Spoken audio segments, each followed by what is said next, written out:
ये विद्यार्थियों, जैसा कि हम सब देख रहे थे सब्जेक्ट फॉर एग्रीमेंट, इसमें अपन ने जो है कल एंड के यूज के बाद में और इधर और नीदर नॉर और ये जो हमने देखा, उसके बाद में इधर और नीदर और में एक और जो सेक्शन है या एक और जो रूल है वो है प्रोनाउन का रूल। यानी कई बार जो है इधर और नीदर नॉर के आगे नाउन ना देकर प्रोनाउन भी दे सकते हैं। तो हमें क्या करना है, देखो अगर इधर और नीदर और इसमें अगर प्रोनाउन आएगा, सर्वनाम लिखा हुआ आएगा, तो आपको क्या करना है, जो बाद वाला है यानी कि जो आपके दूसरा जो प्रोनाउन है, सेकंड नंबर पे जो प्रोनाउन है, उसके अकॉर्डिंग हम क्या करेंगे, वर्ब करेंगे। तो मैं लिख देता हूँ यहाँ पे सेकंड प्रोनाउन के अनुसार,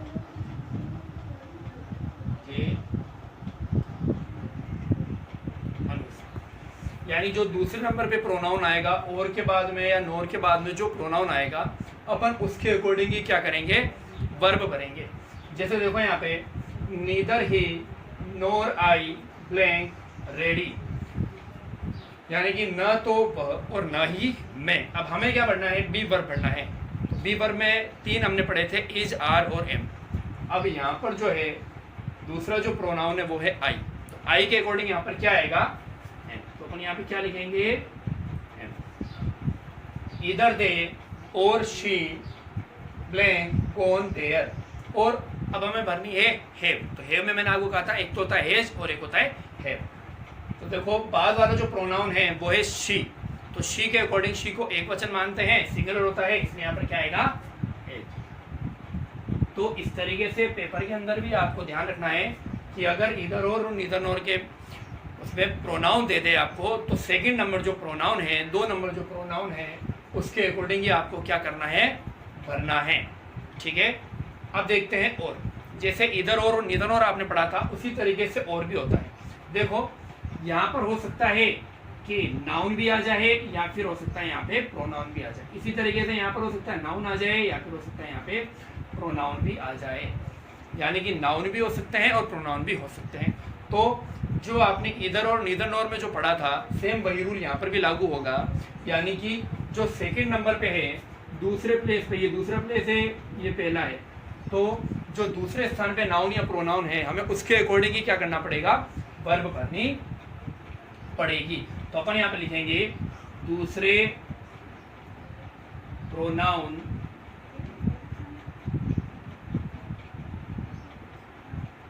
या नाउन के अनुसार, नाउन के अनुसार। अब देखते हैं एग्जाम्पल, जैसे मोहन और his friends failed in English.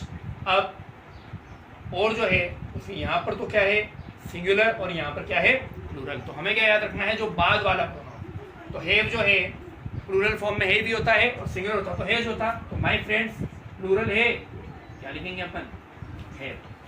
राजा और प्रति ब्लैंक गोइंग देयर। अब भरना है हमें बी वर्ब। देखो राजा भी सिंगुलर है, प्रतीक भी सिंगुलर, लेकिन हमें सेकंड नंबर पे जो है उसको देखना है। प्रतीक क्या है यहाँ पे हमारा, सिंगुलर है, इसलिए यहाँ पर क्या आएगा, इज।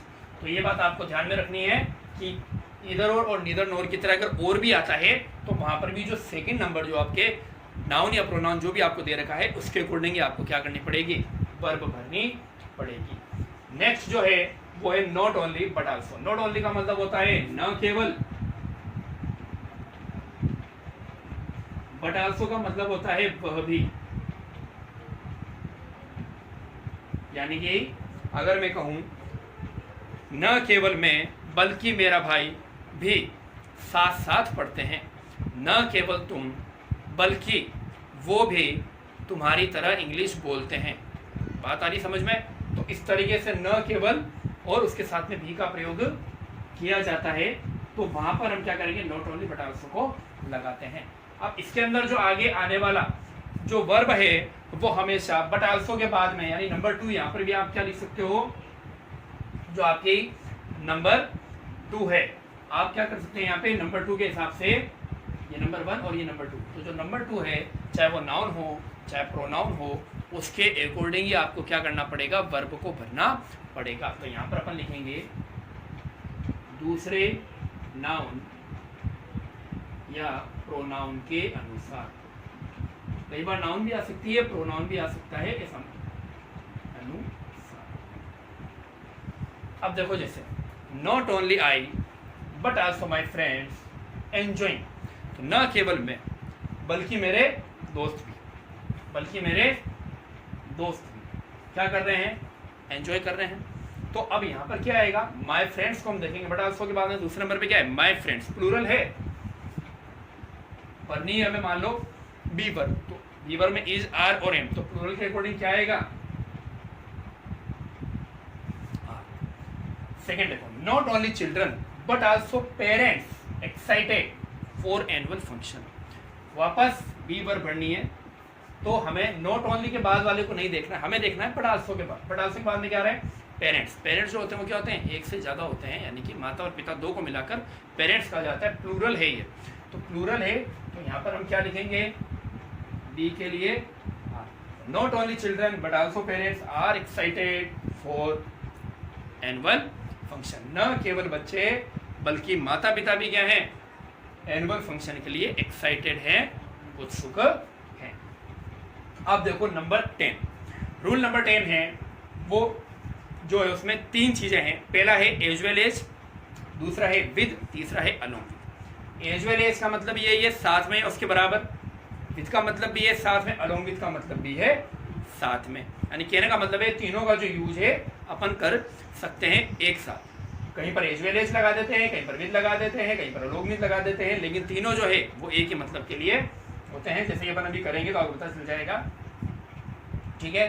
अब इसके अंदर हमें क्या करना है, याद रखेंगे, हमें फर्स्ट नंबर पे, याद रखना, फर्स्ट नंबर पे जो नाउन या प्रोनाउन होगा उसके अनुसार लेंगे।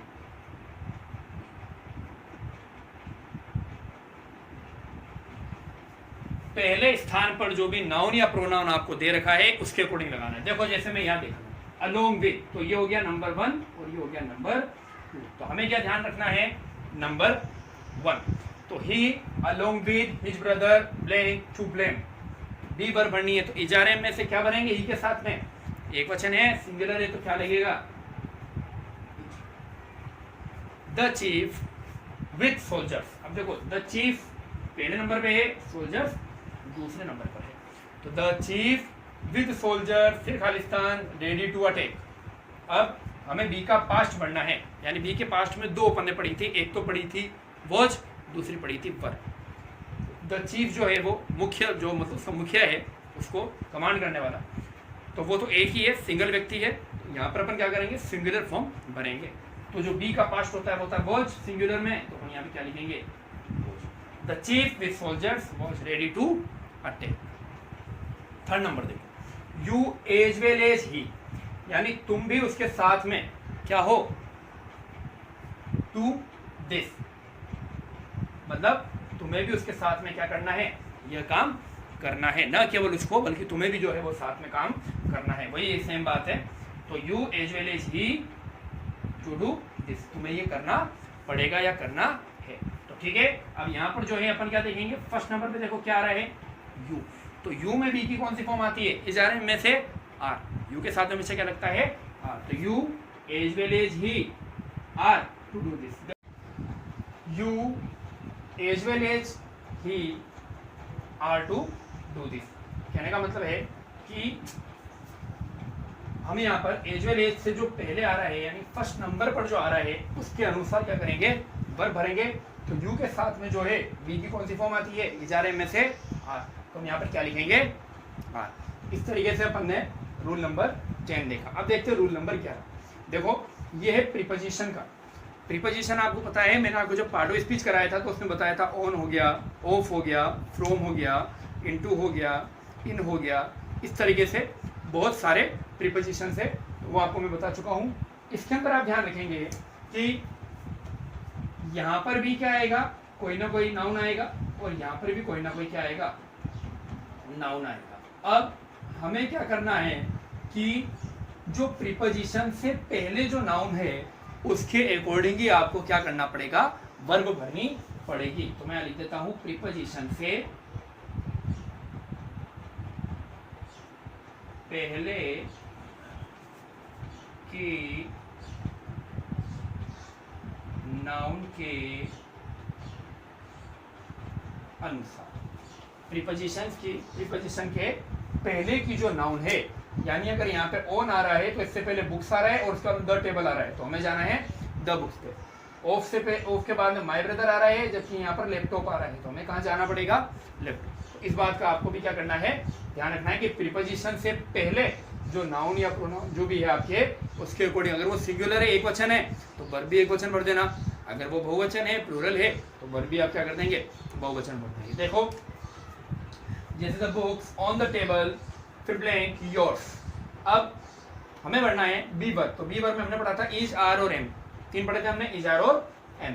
तो जो बुक्स है वो एक से ज्यादा है, बहुवचन है, तो अपन क्या लिखेंगे? Are. The books are on the table are yours. अगला देखो, लैपटॉप ऑफ माय ब्रदर, फिर खालिस्तान स्टोलन। अब हमें बी की पास्ट फॉर्म भरनी है, ठीक है? तो बी की पास्ट फॉर्म अगर हमें भरनी है तो वो जी अवर होती है। तो अब जाएंगे अपन ऑफ से पहले। एफ से पहले क्या आ रहा है? लैपटॉप, सिंगुलर है, एक वचन है, क्या लिखेंगे? वो। तो ऐसा हो सकता है, students of this class Khalistan very naughty. मान लो लिखा हुआ है students of this class Khalistan very naughty. अब तो हमें ऑफ से पहले देखना है। ऑफ से पहले क्या है? स्टूडेंट्स है, बहुवचन है, क्या लिखेंगे? हाँ, ना कि अपन क्लास को देखकर क्या लगा देंगे? तो ये बात आपको ध्यान में रखनी है कि आपके जो वर्ब है वो हमेशा प्रीपोजिशन से पहले जो नाउन आ रही है उसके अकॉर्डिंग लगानी है। अब देखो अगला रिलेटिव प्रोनाउन। देखो रिलेटिव प्रोनाउन मैंने आपको जब प्रोनाउन पढ़ाया था तो उसमें आपको मैंने 2 प्रोनाउंस के बारे में बताया था। एक तो मैंने आपको बताया था हु के बारे में, एक मैंने आपको बताया था विच के बारे में। तो ये इन 2 प्रोनाउन के लिए ही है। तो यहाँ पर भी आपको ध्यान रखना है कि हु और विच से जो पहले आ रहा है, अगर वो एक वचन है तो पर भी एक वचन लगा देना, अगर वो बहुवचन है तो पर भी क्या आ जाएगी? बहुवचन आ जाएगी। जैसे हु और विच से पहले के नाउन के अनुसार, के अनुसार। जैसे द बुक विच खालिस्तान रहे, खालिस्तान माई, दोनों तरफ अपन को भरना है। तो द बुक सिंगुलर है, एक वचन है, ठीक है? विच से पहले जो बुक आ रहा है वो क्या है? एक वचन है। एक वचन होने के कारण अपन बी में क्या लगाएंगे? यहाँ पर भी इज और यहाँ पर भी इज, यानी the book which is red is mine. जो किताब लाल है वो किसकी है? मेरी है। द बॉयज हु खालिस्तान स्टैंडिंग देयर, फिर खालिस्तान माय फ्रेंड्स। अभी भी हमको भी बढ़ना है। तो हु से पहले क्या आ रहा है? देखो द बॉय, एक से ज्यादा है, बहुवचन है, प्लूरल है, क्या लिखेंगे? Are. Standing there are my friends. तो कहने का मतलब है कि जो आपके हु और विच रिलेटिव प्रोनाउन है उससे पहले जो नाउन आ रही है, अगर वो एक वचन है तो एक वचन क्रिया, अगर वो बहुवचन है तो बहुवचन क्रिया, प्लूरल वर्ब लगेगी। अगला देखते हैं अपन मटेरियल नाउन। मटेरियल नाउन या एक और अपन लिख लेते हैं एब्स्ट्रैक्ट नाउन। देखो ये दोनों ही नाउन हमेशा सिंगुलर होती है। मैंने आपको जब नाउन पढ़ाया था तब ये बताया था कि मटेरियल नाउन और जो एब्स्ट्रैक्ट नाउन है वो हमेशा क्या होती है? सिंगुलर होती है, कभी भी प्लूरल नहीं होती है। तो मैं लिखूंगा सिंगुलर वर्ब। क्या लिखूंगा? सिंगुलर वर्ब, यानी एक वचन कर समझ के ही आपको क्या करना है? करना है। जैसे एक गोल्ड मटेरियल नाउन है, बी है, तो क्या लिखेंगे? तो gold is a precious metal. Gold क्या है? एक मूल्यवान धातु है। Water, Khalistan nectar for all, के बारे में हम पहले भी करवा रखा है। तो वाटर क्या है? मटेरियल नाउन है, क्या लगेगा? हैप्पीनेस एब्स्ट्रैक्ट नाउन है अब ये, ठीक है ना? तो एब्स्ट्रैक्ट नाउन जो है हैप्पीनेस की of cheerful life. Cheerful life कौन होता है? मस्त रहने वाली लाइफ के लिए क्या जरूरी है? खुश रहना जरूरी है, हैप्पीनेस जरूरी है आपको, ठीक है? तो हैप्पीनेस क्या आएगा? एक वचन आएगा, क्या लगाएंगे? इज। तो happiness is the key of fearful life. तो इस तरीके से आपको मटेरियल नाउन और एब्स्ट्रैक्ट नाउन को हमेशा क्या मान के रहना है? सिंगुलर ही मानना है। और आने वाले जो वर्ब